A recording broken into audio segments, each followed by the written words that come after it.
बालाघाटच्या पर्वतरांगेत असणारा धारूर तालुक्यातील डोंगराच्या कुशीत असणारा जागृत हनुमंताचं देवस्थान चारधारी दरवर्षीप्रमाणे यावर्षी देखील खंडेरायाच्या यात्रेचं आयोजन केलेलं असल्यामुळे कुस्त्यांच्या माध्यमातून बालाघाटामध्ये हनुमंतरायाचे जागृत देवस्थान म्हणून चारधारी देवस्थानाच्या माध्यमातून चारधारी या गावामध्ये गेल्या अनेक वर्षापासून न भूत न भविष्य आज ते मातीतील मर्दाचा खेळ म्हणून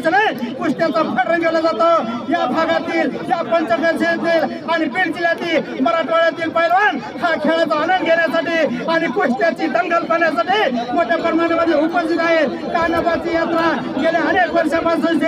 या भागामध्ये होत असून यात्रेचे स्वरूप देतील सांस्कृतिक लोकनाट्य माध्यमातून